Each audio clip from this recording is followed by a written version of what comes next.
தாங்குமா, எல்லாத்தையும் சகிக்குமா. அந்த ஒரு வசனத்தை வர 13:7.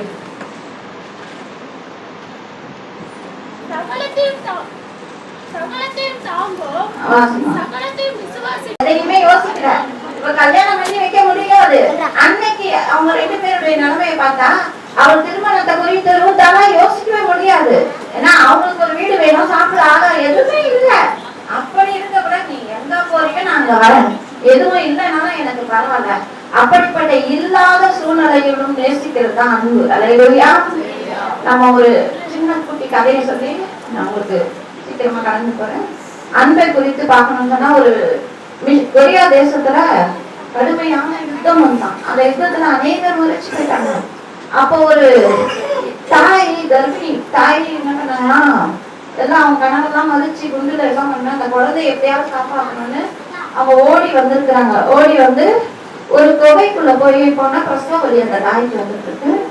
அதனால அங்கேயே ஒரு அழகான ஆண் குழந்தை வந்துட்டு கடுமையான குளிர். அப்போ அந்த குளிர்லாம் அவங்களால ஒண்ணுமே பண்ண முடியாம 2 பேரும் தாயும் குழந்தையும் ரொம்ப வேதனைப்பட்டு அந்த குழந்தை கத்தி கத்தி குளிர்ல, ஏன்னா துணி இல்லை, முண்டு போட்டாங்க, அவங்க குகைக்குள்ள ஒளிஞ்சிருக்காங்க.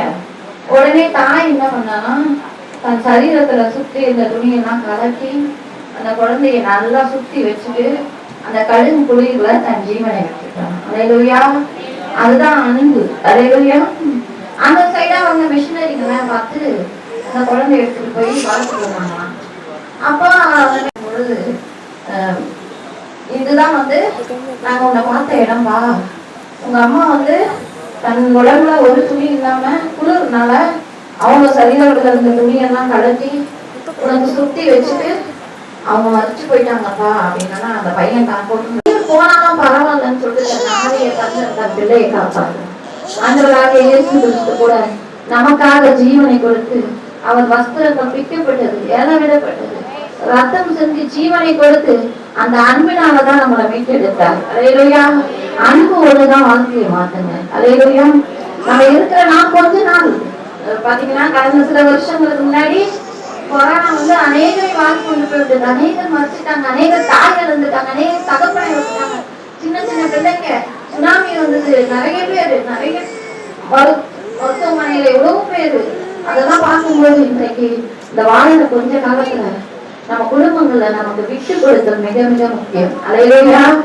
அன்பு செலுத்தினா போதுங்க, விட்டு கொடுத்தல் தானா வந்துடும்.